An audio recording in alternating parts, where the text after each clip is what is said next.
Madame, monsieur, bonjour, bonsoir le journal. Voici les titres à la une. Tchadensky Jean-Baptiste, c'est le nom d'un étudiant de l'école normale supérieure ENS de l'UEH mortellement atteint d'un projectile perdu mardi dans l'air du Champ de Mars. Maître Kenson Edumé et l'un de ses proches ont été kidnappés lundi à Port-au-Prince. Assassinat du vénérable Sterling Séjour mardi soir à proximité de sa résidence à la Boule 12. Il a été atteint de plusieurs projectiles. Toutes les activités sont toujours paralysées au niveau des archives nationales en raison du mouvement des employés pour exiger la libération de leur collègue Hans Merisma, enlevé depuis plus d'une semaine en dépit du versement d'une rançon. Le ministère de l'Économie et des Finances, MEF, de concert avec la Banque de la République d'Haïti, BRH, et l'Ordre des comptables professionnels agréés d'Haïti, OCEPA, ont lancé mercredi le programme PERMAC, visant le renforcement du système économique par le biais notamment de l'audit. Ces titres et d'autres à développer dans ce journal. À tout de suite. Si vous jugez que cette vidéo est intéressante, n'hésitez pas à liker et partager la vidéo. Et surtout, n'oubliez pas de vous abonner à cette chaîne et activer la cloche de notification pour ne pas louper aucune de nos vidéos. Comme nous l'avons annoncé en titre, Madame, Monsieur, la machine infernale de l'insécurité poursuit sa course folle dans la capitale et ses périphéries avec son lot de victimes. En effet, Tchadensky Jean-Baptiste, c'est le nom d'un étudiant de l'école normale supérieure ENS de l'UEH mortellement atteint d'un projectile perdu mardi dans l'air du Champ de Mars à quelques mètres du Palais national. Il est décédé à l'hôpital Médecins sans frontières de Tabar où il a été évacué en urgence. Non loin de là, au Bel-Air, les gangs rivaux continuent de s'affronter pour un contrôle de territoire. Les activités scolaires sont notamment pratiquement paralysées suite aux tirs nourris des bandes criminelles du Bel-Air et du Bas-Delma. Des étudiants de l'école normale supérieure ENS de l'UEH ont dressé les barricades de pneus enflammés mercredi dans plusieurs rues de la capitale pour protester contre le décès brutal de leur camarade Tchadensky Jean-Baptiste. Ils ont notamment bloqué la rue Rivière où se trouvent les locaux du rectorat de l'UEH à l'aide de pierres et de chaises, paralysant ainsi la circulation automobile pendant des heures. Tchadensky Jean-Baptiste a été touché par une balle perdue mardi au Champ de Mars. Transporté d'urgence à un centre hospitalier, il est décédé des suites de ses blessures. Écoutons-les exprimer leur indignation au micro de Chilov Semigzon et d'Eliorson Jean-Claude. Nous non seulement dit assez avec situation décriée pays a connaît depuis certain temps, mais c'est surtout dans le cadre de camarades nous Tchad hier que l'État a assassiné dans le cadre d'activité. Au fait, je dis, nous voulons vous un message clair ensemble avec l'État. Parce que c'est lui-même encore qui contribue à mettre nous dans côté nous parce que nous-mêmes confortable et pas jamais rien dit dans la situation. Donc nous-mêmes étudiants nous sentons c'est révoltant pour nous dire que nous pas capable encore avec situation ça parce que chaque jour vous entendez son qualité moun, son catégorie moun et qui prend balle l'État. Donc je dis c'est camarade nous Tchad demain c'est capable n'importe nous. Les fait que tu as un petit monde et au cas où tout donc quand même c'est un poète qui est quand même dit bienvenue avec Timoun ça. Malheureusement, petite Sabrel grandit sans papa parce que l'État arrivé manger l'État sans l'État assassiné. Tchadensky Jean-Baptiste qui est étudiant et école normale qui subit des actes victimes de ensemble de complots que l'État lui-même lui mettait sous pied pour détruire mon cap étudiant d'un pays.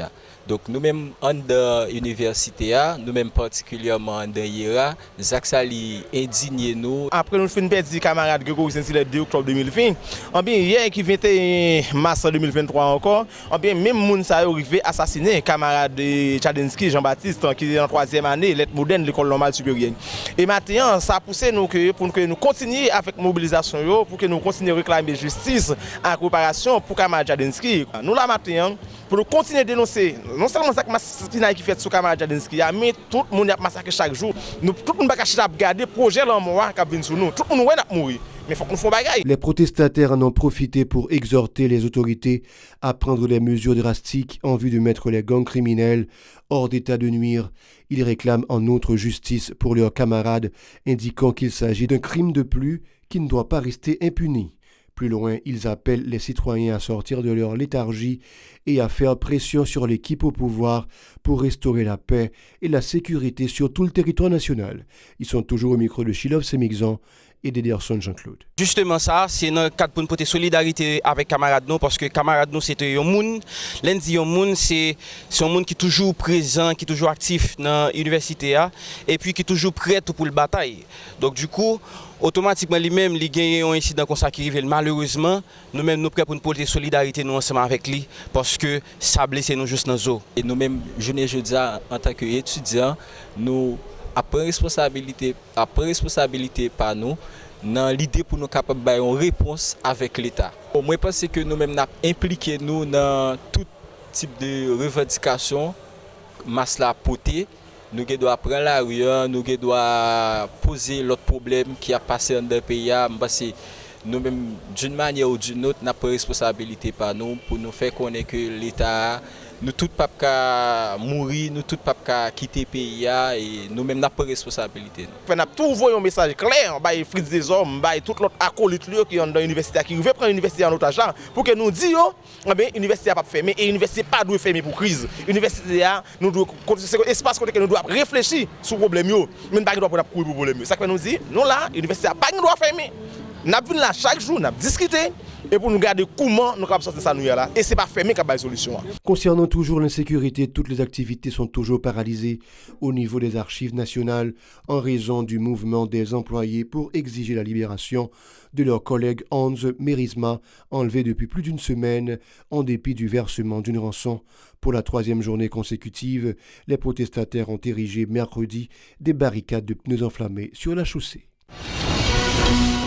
Le ministère de l'économie et des finances, MEF, de concert avec la Banque de la République d'Haïti, BRH, et l'Ordre des comptables professionnels agréés d'Haïti, OCEPA, ont lancé mercredi le programme PERMAC, visant le renforcement du système économique par le biais notamment de l'audit. Selon les responsables, cette initiative vise également à faciliter la bonne gouvernance au niveau des banques commerciales et des autres institutions financières de la place. Pour le ministre de l'économie et des finances, Michel Patrick Boisvert, ce programme traduit la volonté d'œuvrer en vue de dynamiser l'économie nationale.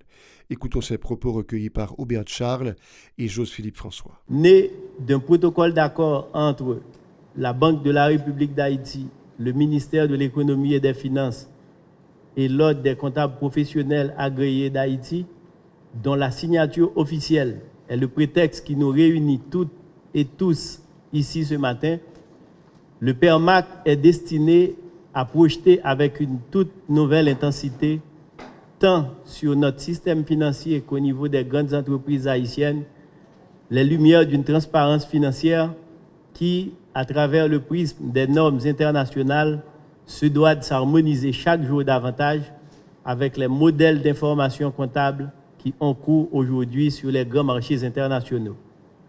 La mise sur pied de ce dispositif qui renforce les capacités des structures de contrôle comptable et des firmes d'audit en Haïti, traduit manifestement la ferme volonté du gouvernement d'élever notre système financier à la hauteur des exigences de l'heure. État, opérateurs financiers, organisations de la société civile, universités ont su mettre en place un environnement légal et comptable capable d'accompagner leur économie dans un cheminement irréversible de compétitivité et de croissance. Il s'agit là, à n'en point douter, comme vient de mentionner le gouverneur, qui a parlé de petits pas, mais je dirais qu'il s'agit d'un saut pour nous qualitatif, nécessaire pour le système financier et comptable haïtien, vers l'appropriation de nouvelles capacités en vue de remplir pleinement leur rôle de catalyseur dans le processus de création de richesses et d'emplois au bénéfice de la population haïtienne. Pour sa part, le gouverneur de la BRH, Jean Baden Dubois, a impliqué que ce programme représente un grand pas dans le cadre de la mise en œuvre de la politique économique et financière du gouvernement. Dans cette optique, il a promis de travailler en vue d'assainir le marché financier en préconisant particulièrement le respect des principes comptables au niveau du système. Jean Baden Dubois. Ce programme qui scellera également le démarrage des travaux du dit programme. C'est en apparence un petit pas, mais c'est un pas de géant dans la formalisation de l'économie haïtienne. Toujours dans le souci d'amener le secteur bancaire à l'appropriation des normes IFRS, la Banque centrale travaille actuellement sur le plan comptable des institutions financières, PCIF, qui servira de cadre normatif pour l'application de ces normes et leur exploitation en vue de la préparation des rapports prudentiels si importants pour le régulateur qu'est la BRH. Toutes ces actions entreprises témoignent des nombreux défis auxquels la Banque centrale s'attelle à faire évoluer la pratique de la profession comptable en Haïti vers la normalisation et l'application de meilleurs standards. En outre, la BRH s'est engagée dans la mise en place d'un marché financier qui impose la disponibilité d'informations financières fiables. Elle entend introduire chez toutes les grandes entreprises les meilleures pratiques comptables et l'adoption des normes IFRS. De son côté, le président de l'Ordre des comptables professionnels agréés d'Haïti, Jacques Nérette, s'est félicité du lancement de ce projet et du protocole d'accord paraphé en ce sens par toutes les parties. Cette démarche s'inscrit en ligne droite des travaux des contrôleurs comptables et des firmes d'audit, s'est réjoui M. Nérette. Il est au micro d'Aubert Charles et de José-Philippe François. Les acteurs économiques majeurs que sont l'État, les entreprises et leurs encadreurs, au lieu d'adopter une approche palliative, doivent hardiment et sans embâche envisager une réforme en profondeur de nos pratiques et se joindre à la mouvance internationale. L'OCPA avait pressenti ces changements plus que nécessaires depuis une dizaine d'années. Il avait même dressé en 2017 un diagnostic sans complaisance des éléments déterminants du tissu économique et de nos manquements et limitations en tant que corporation d'encadrement, ce afin de renforcer la compétence technique de ses membres. Hier, et plus encore aujourd'hui, le constat est sans appel. D'une manière générale, nos pratiques au niveau des affaires, notamment en ce qui entrait à la tenue et à la présentation des comptes, ne sont pas au niveau des exigences minimales requises pour rassurer les investisseurs directs locaux et étrangers ou favoriser l'émergence de sources alternatives de capitaux. Les demandeurs de passeports se plaignent toujours de la mauvaise qualité des services aux différents centres de la Direction de l'immigration et de l'immigration DIE. À Delma, les citoyens affirment que depuis plusieurs semaines, ils n'arrivent pas à remplir les formalités pour obtenir les papiers légaux en vue d'intégrer le programme humanitaire des États-Unis. Ils dénoncent les autorités du fait de n'avoir pas vraiment amélioré cette situation. Écoutons-les au micro de Osé Victorin et l'Istravensky des Rameaux.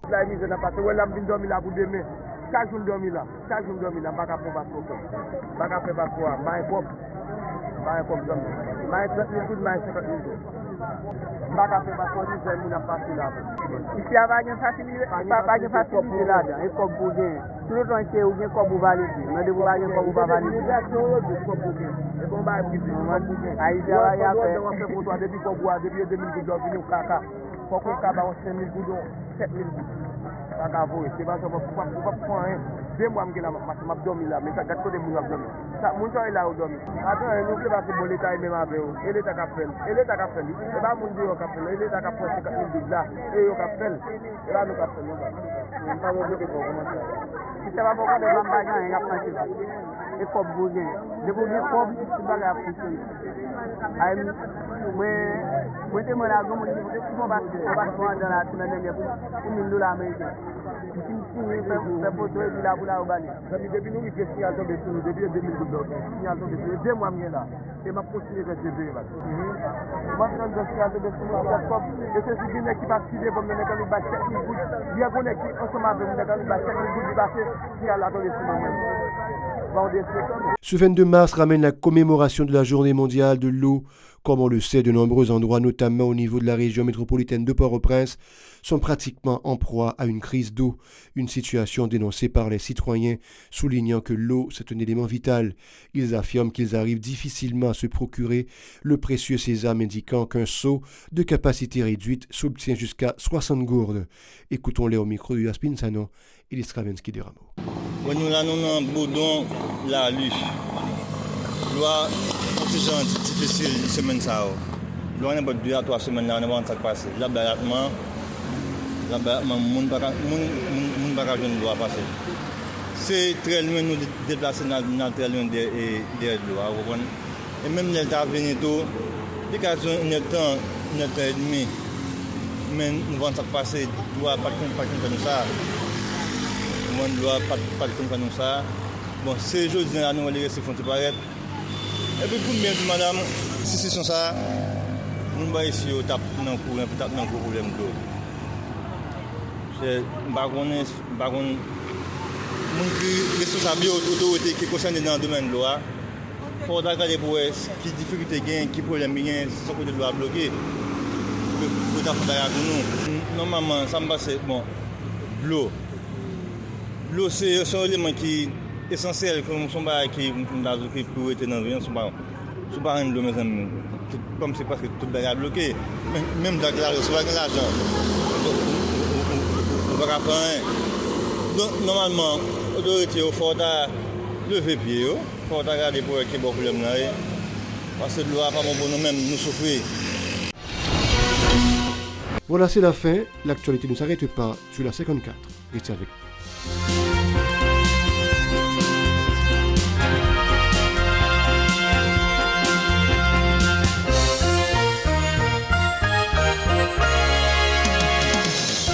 Si vous jugez que cette vidéo est intéressante, n'hésitez pas à liker et partager la vidéo. Et surtout, n'oubliez pas de vous abonner à cette chaîne et activer la cloche de notification pour ne pas louper aucune de nos vidéos.